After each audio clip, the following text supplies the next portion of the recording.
অবরোধ করে পিকেটাররা। এ সময় পাথরে ধাক্কা লেগে ট্রাক উল্টে মারা গেছে 2 জন। এছাড়া পটুয়াখালী, রাজশাহী সহ বেশ কয়েকটি জায়গায় পুলিশের সাথে অবরোধকারীদের সংঘর্ষ হয়। এ পর্যন্ত আটক অর্ধশতাধিক, 15 জন গুলিবিদ্ধ সহ আহত হয়েছেন 50 জনেরও বেশি। অবরোধে এ পর্যন্ত দেশজুড়ে নিহত 20 জন। প্রতিনিধিদের তথ্য ও ছবি নিয়ে সালে জহুর চৌধুরীর ডেস্ক রিপোর্ট। নাটোরের বড়াই গ্রামে রাস্তায় পাথর ফেলে অবরোধ করে পিকেটাররা। এ সময় পাথরের ধাক্কা লেগে ট্রাক উল্টে মারা গেছে 2 জন। রাজশাহী শালবাগানে রাজশাহী নওগাঁ মহাসড়ক অবরোধ করলে পুলিশের সাথে অবরোধকারীদের সংঘর্ষ হয়। এ সময় অবরোধকারীরা পুলিশের গাড়ি লক্ষ্য করে পেট্রোল বোমা ছোড়ে। গুলিবিদ্ধ হয় 10 জন। চট্টগ্রামে নগরীর 2 নম্বর গেট এলাকায় ঝটিকা মিছিল করে জামাত শিবির কর্মীরা। এ সময় একটি সিএনজিতে আগুন দেওয়ার পাশাপাশি ককটেল বিস্ফোরণ করে তারা। বরিশালে নগরীর বিভিন্ন এলাকায় ককটেল বিস্ফোরণ করে পিকেটিং করে 18 দল। এ সময় সিএনবি সড়কে শর্ট গানের গুলি ও টিয়ার শেল ছোড়ে পুলিশ। বিভিন্ন জায়গায় অভিযান চালিয়ে মহানগর বিএনপির সহ সভাপতি মনিরুল আহসান সহ 15 নেতাকর্মীকে আটক করা হয়। এদিকে অবরোধ কর্মসূচির দ্বিতীয় দিনে পুলিশের সাথে 18 দলের সংঘর্ষের ঘটনায় বিএনপি নেতা মজিবুর রহমান সরোয়ার, মেজবা উদ্দিন ফরহাদ সহ 45 নেতাকর্মীর নামে মামলা করেছে পুলিশ। পটুয়াখালীতে অবরোধকারীদের সাথে পুলিশ ও র্যাবের ধাওয়া পাল্টা ধাওয়া ও সংঘর্ষ হয়। এ সময় পুলিশ শর্ট গানের 50 রাউন্ড গুলি ছোড়ে। ঘণ্টাব্যাপী সংঘর্ষে কমপক্ষে 5 জন গুলিবিদ্ধ সহ আহত হয় 50 জন। কুমিল্লার অশোকতলায় ফিশ প্লেট খুলে নেয় উদয়ন এক্সপ্রেস ট্রেনের ইঞ্জিন সহ 2টি বগি লাইনচ্যুত হয়। পরে প্রায় 11.5 ঘণ্টা পর ট্রেন চলাচল স্বাভাবিক হয়। এদিকে সৈয়দপুর এলাকায় জামাত শিবিরের সংঘর্ষে 2 পুলিশ সহ আহত হয় 10, আটক 7। নওগাঁর আত্রাইয়ের খাওয়াই পাড়ায় অবরোধকারীরা রেললাইনের ফিশ প্লেট তুলে নেয় 5 ঘণ্টা পর শুরু হয় রাজশাহী, খুলনা, ঢাকার সাথে সৈয়দপুরের রেল যোগাযোগ। 6 ঘণ্টা পর স্বাভাবিক হয় বগুড়ার ট্রেন চলাচল। টঙ্গীর বনমালা এলাকায় ট্রেন লাইনের কয়েকটি ফিশ প্লেট খুলে ফেলে অবরোধকারীরা। পরে রেল কর্তৃপক্ষ পরিস্থিতি স্বাভাবিক করে। কিশোরগঞ্জের কুলিয়ারচরে অবরোধকারীরা ট্রেন প্রায় 2 ঘণ্টা আটকে রাখলে বন্ধ থাকে কিশোরগঞ্জ ময়মনসিংহ রুটের ট্রেন চলাচল। পরে পুলিশ আসলে স্বাভাবিক হয় ট্রেন চলাচল। ময়মনসিংহের ফুলবাড়িয়ায় পৌর বিএনপির সাধারণ সম্পাদক আব্দুল্লাহেল মোস্তানের নেতৃত্বে সকাল থেকে শহরের বিভিন্ন সড়ক অবরোধ করে বিক্ষোভ করে 18 দল।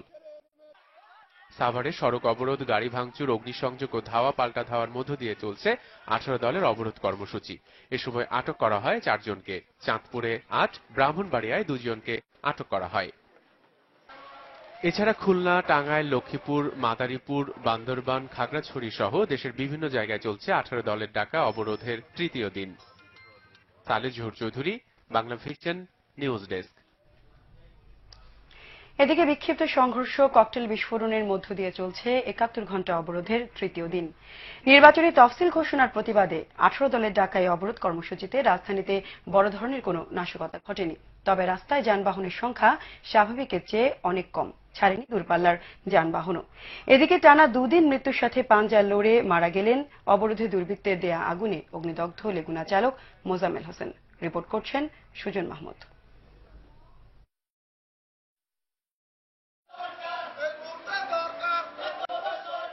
অবরোধের সমর্থনে দিনের শুরুতে মিরপুরে স্বেচ্ছাসেবক দল 2টি ঝটিকা মিছিল বের করে। এসব মিছিল থেকে কয়েকটি ককটেল বিস্ফোরিত হয়। ঝটিকা মিছিল করেছে দারুসালাম থানা যুবদল।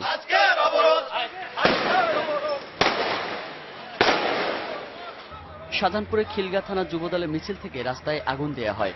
কয়েকটি ককটেল বিস্ফোরণ ঘটানোর পাশাপাশি গাড়ি ভাঙচুর করে যুবদল কর্মীরা। হাতিরঝিলের রামপুরা থানা ছাত্রদল মিছিল করেছে। পুলিশের গাড়ি লক্ষ্য করে ককটেল নিক্ষেপ করে অবরোধকারীরা। এছাড়াও সকালে দয়াগঞ্জে মিছিল থেকে গাড়ি ভাঙচুর ও অগ্নিসংযোগ করেছে ছাত্র শিবির।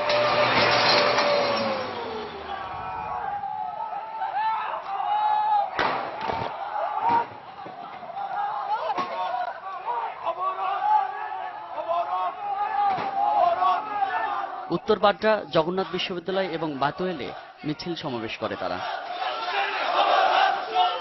এদিকে বরাবরের মতোই নয়াপল্টনের বিএনপি কার্যালয় ঘিরে রেখেছে বিপুল পরিমাণ র্যাব, পুলিশ ও আইন শৃঙ্খলা বাহিনীর সদস্যরা। এক সংবাদ সম্মেলনে বিএনপির যুগ্ম মহাসচিব রুহুল কবির রিজভী অভিযোগ করেন, সরকার সারা দেশকে বন্দিশালায় পরিণত করেছে।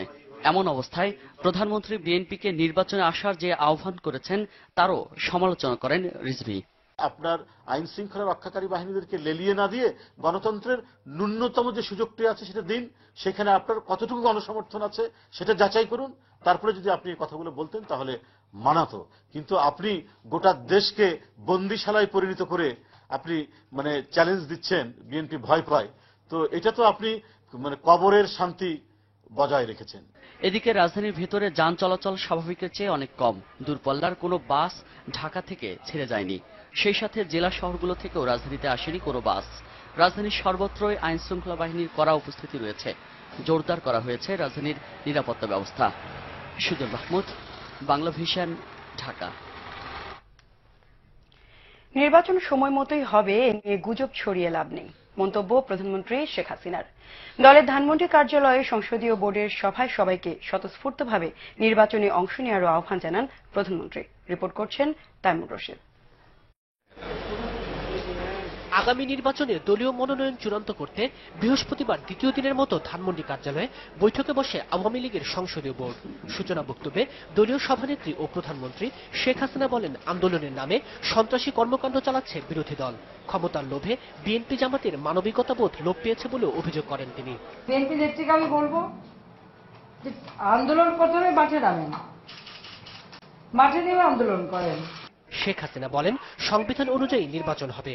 রাজনৈতিক সংকট নিরসনে বিশিষ্টজনদের ভূমিকারও কড়া সমালোচনা করেন তিনি। আমাদের কেউ কেউ বিশিষ্ট নাগরিক হয়ে যাচ্ছে, বিশিষ্ট নাগরিক হয়ে ওনারা কথা বলছেন। তো সেই বিশিষ্টর মধ্যে আবার দেখলাম যে কেউ কেউ রাজনৈতিক দলের নেতা, কোন কোন রাজনৈতিক দলের প্রেসিডেন্ট, যিনি একটা রাজনৈতিক দল করেন, যিনি রাজনৈতিক দলের প্রেসিডেন্ট, তিনি আবার বিশিষ্ট হন। তা আমরা কি সবাই অবশিষ্ট? একজন তো সংবিধান নিয়ে যেটা বললেন, তো সংবিধান তো ওনার নিজের হাতে তো তৈরি ছিল, হ্যাঁ, যেটা উনি তৈরি করে ছুঁয়ে গেছে, সেই সংবিধান মোতাবেক নির্বাচন হচ্ছে। নিজের সংবিধান তৈরি করে নিজেই সেই সংবিধান ভঙ্গ করার পরামর্শ দিয়ে একবার বিশিষ্ট হয়ে গেলেন, এটা কি ধরনের কথা? কোন ষড়যন্ত্রই নির্বাচন প্রতিহত করতে পারবে না বলেও হুঁশিয়ার করে দেন প্রধানমন্ত্রী। নির্বাচন সময় মতো হবে এবং জনগণকে বলবো যে সবাইকে স্বতঃস্ফূর্তভাবে নির্বাচনে অংশগ্রহণ করার জন্য প্রস্তুত হওয়া। আর এখনো যারা নানা রকমের চিন্তা ভাবনা, কল্পনা, গুজব ছড়াচ্ছেন, কোনো গুজব ছড়ায় লাভ নাই।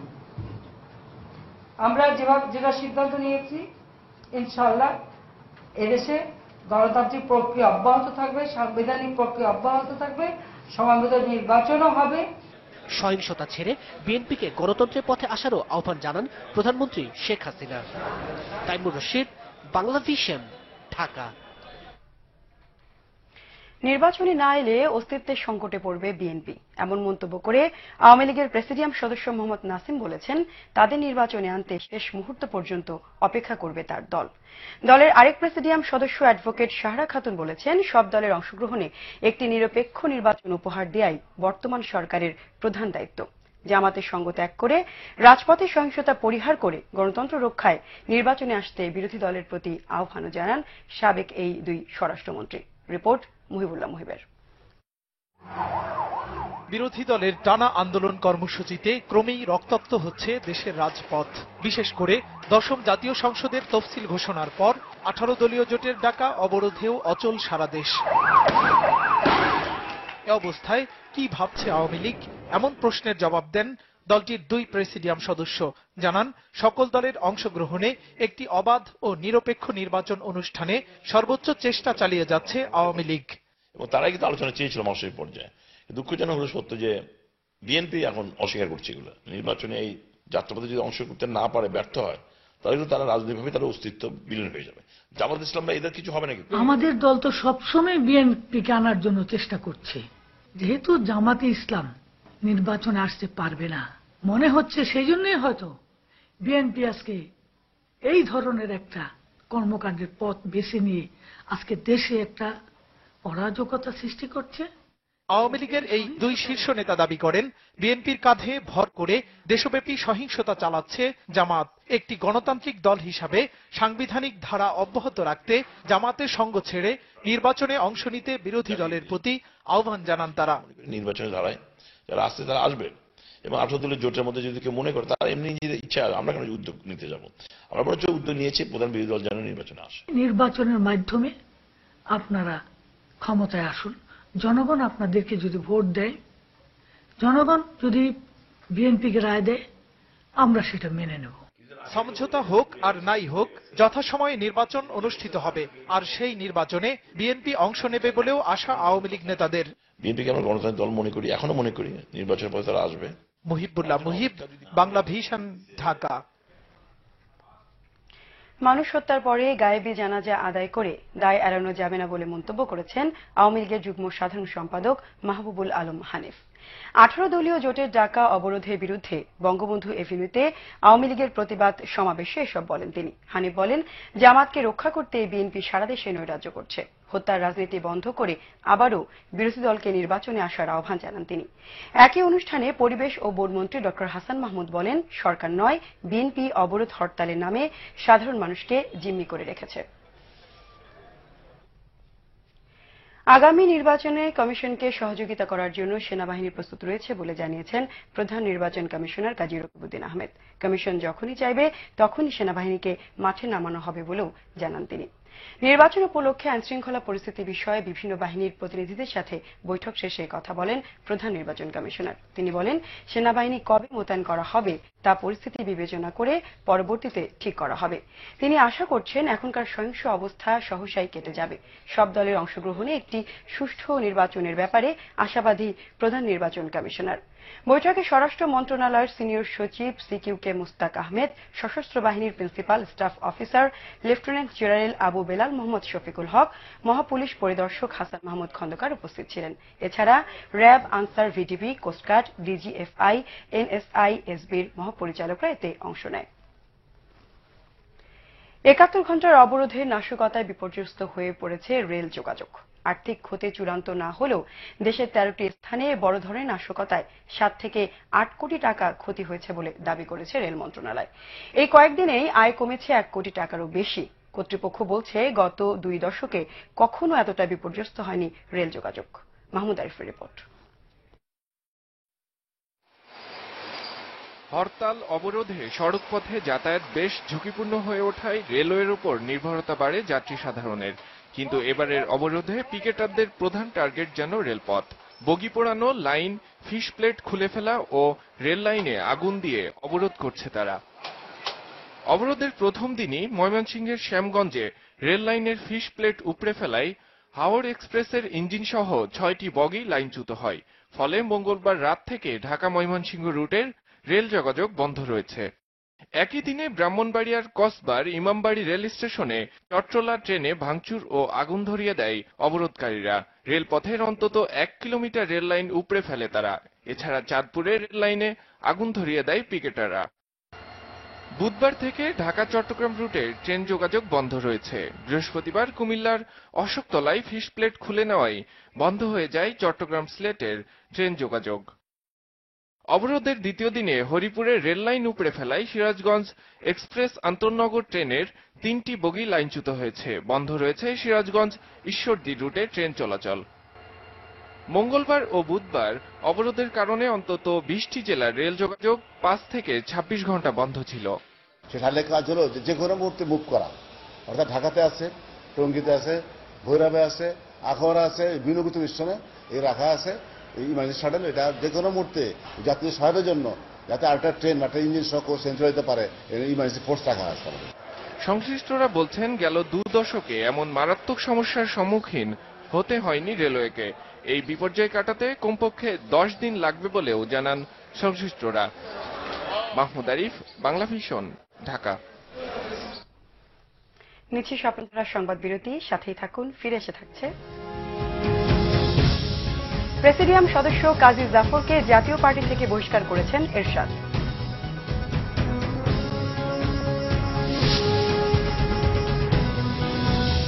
সংকট নিরসনে বড় দুই দলকে সত্যিকার সংলাপে বসার আহ্বান ব্রিটিশ হাই কমিশনারের।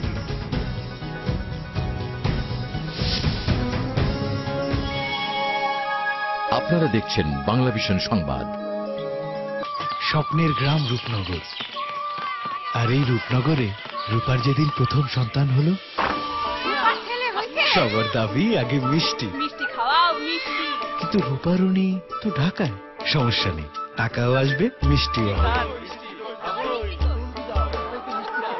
এই হলো টুটুলের পোল্ট্রি ফার্ম। ইলেকট্রিসিটি একটু বেশি লাগলেও বিল দিতে দূরে যেতে হয় না, আমি আছি না। সারাক্ষণ মোবাইল, তাই নামই হয়ে গেছে মোবাইল লতা। ব্যালেন্স শেষ তো সোজা আমার কাছে। আর এ হলো রহমান ভাই, বেতন তুলতে আগে যেতেন অনেক দূর, এখন আর দূরে যেতে হয় না। আমি তো আছি, আমার এই ছোট্ট ঘরের সব জানালাই খোলা, তাই স্বপ্নের পথে কোনো বাধা নেই। স্বপ্নের সব জানালা খুলে দিতেই দেশ জুড়ে ছড়িয়ে আছে গ্রামীণ ফোনের মোবিক্যাশ। মোবিক্যাশে এক জায়গাতেই পাচ্ছেন পার্টনার ব্যাংকের মোবাইল অ্যাকাউন্ট খোলা, টাকা জমা ওঠানো, ফ্লেক্সিলোড ও বিল পে সার্ভিস। চলো বহুদূর গ্রামীণ ফোন। আপনারা দেখছেন বাংলাভিশন সংবাদ।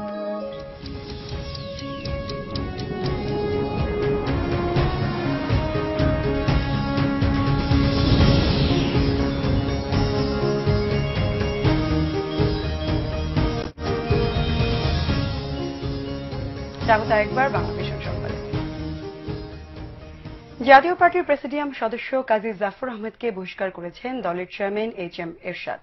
দুপুরে সাংবাদিকদের এরশাদ বলেন, দলীয় শৃঙ্খলা ভঙ্গের অভিযোগে কাজী জাফরকে দলের প্রেসিডিয়াম সদস্য পদ থেকেও বহিষ্কার করা হয়েছে। হঠাৎ করে নির্বাচনকালীন সরকারের যোগ দেওয়ায় এরশাদকে বিশ্বাসঘাতক আখ্যা দিয়ে কঠোর সমালোচনা করেছিলেন কাজী জাফর।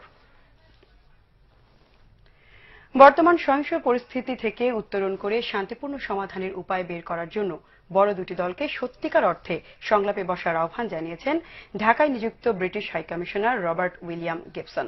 তিনি বলেন, দল দুটি সংলাপের কথা বলছে, কিন্তু তা বাস্তবতায় অনুষ্ঠিত হতে হবে। ড্যাফোডিল বিশ্ববিদ্যালয়ের একটি অনুষ্ঠান শেষে এসব বলেন রবার্ট গিবসন। ব্রিটিশ হাইকমিশনার জানান, বর্তমানে জানমালের ক্ষয়ক্ষতিতে তিনি খুবই মর্মাহিত। সহিংসতা এবং পাল্টা সহিংসতা কোনোটাই কাম্য নয় বলেও মন্তব্য করেন তিনি। এক প্রশ্নের জবাবে গিবসন বলেন, আসন্ন নির্বাচনে পর্যবেক্ষক পাঠানোর আমন্ত্রণ পেলে পরিস্থিতি বিবেচনা করে সিদ্ধান্ত নেওয়া হবে। ড্যাফোডিল বিশ্ববিদ্যালয়ের শিক্ষার্থীরা এখন থেকে যুক্তরাজ্যের শিক্ষা বিষয়ক সম্মাননা দি ডিউক অফ এডিনবার্গ ইন্টারন্যাশনাল অ্যাওয়ার্ডের জন্য প্রতিদ্বন্দ্বিতা করতে পারবে, যার ঘোষণা দেওয়া হয় অনুষ্ঠানটিতে। এবার আমিন জুয়েলার্স আন্তর্জাতিক সংবাদ।